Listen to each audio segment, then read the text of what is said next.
Hello guys, welcome back to GuardCube, and today it's going to be my Christmas unboxing. So, in my stocking I got some really cool Christmas presents, some nice cubes, and also my favourite thing of all, which I'm going to show you now, I got the KewbzUK Hoodie.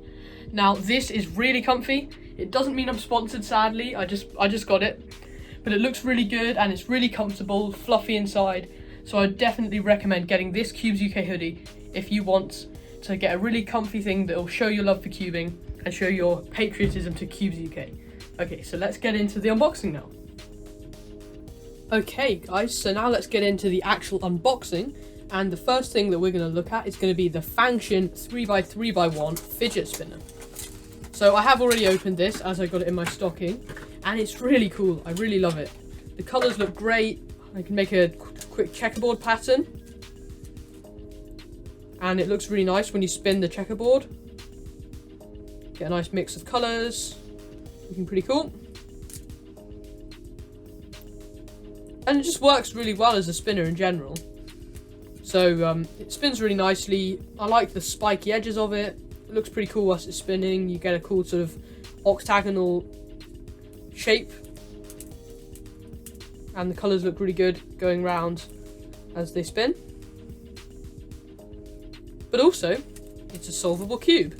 So I can scramble this up, and the thing that's really cool about it is that it shapeshifts. So you're going to get some pretty wacky appearances of this puzzle, and it's actually super easy. So I'll just go through a quick solve now. So the first step is going to be to get it back into a cube shape. So I'll just got one more piece to get back into a cube shape here. So we'll do something like this. That's not going to get it back into a cube shape yet, but let's try and do that. Okay, and now let's bring these ones up, put it back, and restore it to cube shape. And then once you've done that, you want to look to solve the corners, and then the edges are really easy to do because you literally can just move all the corners out the way and then just twist them like that. That's a weird mechanism that this puzzle has. So just solving them now. Sometimes locks up a little bit. And then you might get something like this, where you've basically got an H-perm. So now all of the colours are correct, and we just need to flip the edges back, like so, on each piece. So it's really easy to solve, but it's really good fun as both a fidget spinner and a solvable cube. So I would like to take this on long journeys and just play around with it, see what cool shapes and patterns I can get. So there it is. Moving on now, the next item is the Meilong Mastermorphix. So this is a puzzle that I've never solved before and I have no idea how to solve, but I got in my stocking. And it's a cool non-WCA puzzle that's sort of like a sort of pillowed pyramid, and has 10 pieces on each side.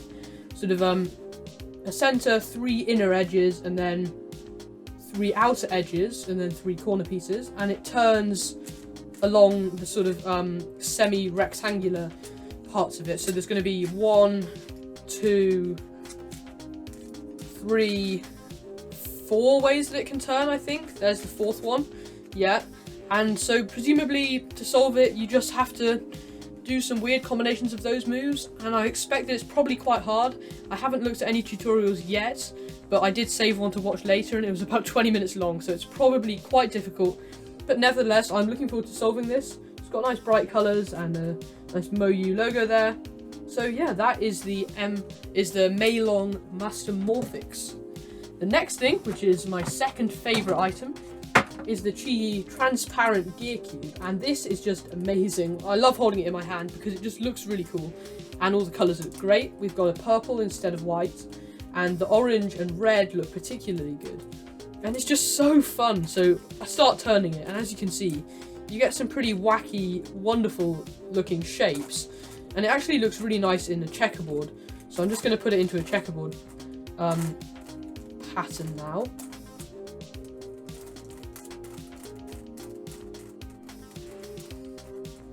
There we go.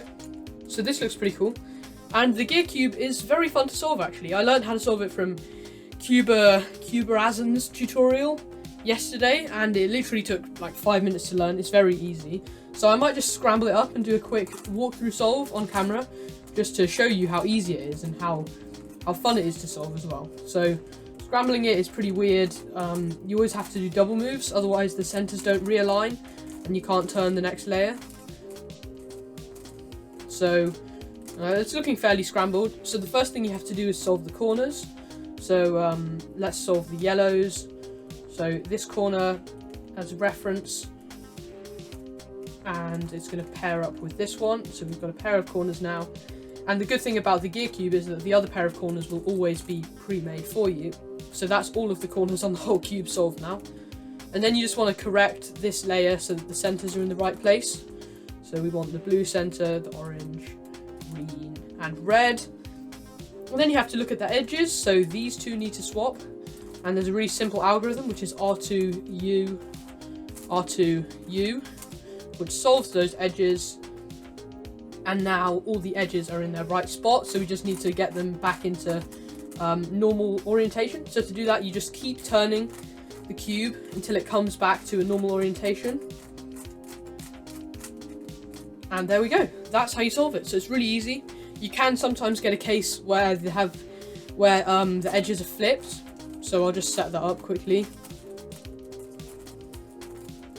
So you might have something like this. It only happens on the QiYi gear cube because it has an extra mechanism, which I don't completely understand. So if you have this, then you'll have one layer of edge pieces that are solved, which is the S layer, and then the rest, so the front and the back cross, are all flipped. And it's really easy. You just do R, U, R, U, R, U, and that's it to solve it. So there's really not much to it, only two algorithms, RU, and R2U, R2U. So it's very simple to solve, but it's really good fun, and it just looks amazing. It's really cool to turn, really wacky, but really good fun.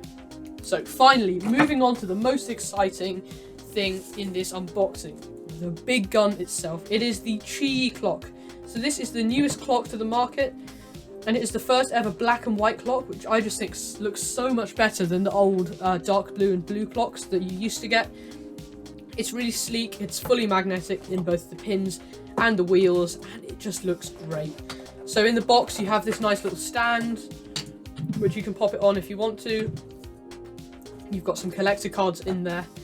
But let's just get to the puzzle itself. So again, I have actually used this before on Christmas morning, and the pins are just so satisfying to turn.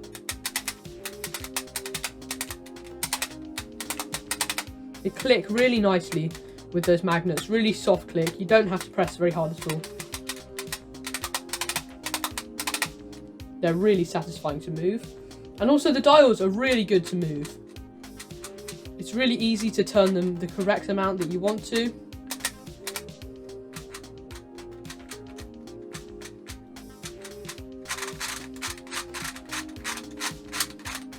And you can easily go nice and quickly if you want to. Again, the clock is a quite simple puzzle to solve.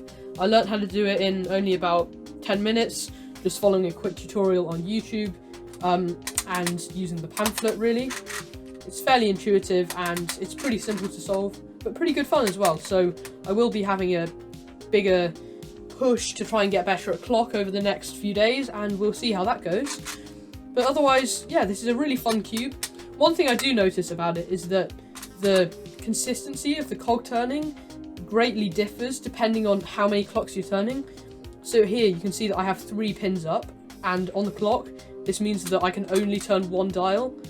So if I'm just turning this dial, the wheel that I'm turning it on feels like it's moving a lot easier. There's much less resistance, and so that could trick you if you'd just been turning all the dials when you have much more resistance. But it's not a major issue, and I think that's natural. There's probably some physics explaining that. I suppose you're pushing less clocks, and so there's a lot less resistance, and so it's easier to turn. But it's not really an issue. In fact, it's quite satisfying to turn only one clock, because you can go really quickly and kind of spam it. So this is a really fun puzzle, and I definitely recommend getting it. Even if you've never done clock before like me, it's a great first clock if you have the money to get it. So that is it for this unboxing, guys. I really hope that you enjoyed it. I definitely did. I was super happy to receive these Christmas presents, especially the KewbzUK jumper that you saw earlier on. And also, I've made some quality changes, like having a microphone and having some extra lighting. And of course, this nice little guard cube under sheets on the desk, because I'm not actually filming in my usual spot right now. So I hope you enjoyed that, guys. Thank you so much for watching. I hope you had a nice Christmas, and I'll see you in the new year. Goodbye.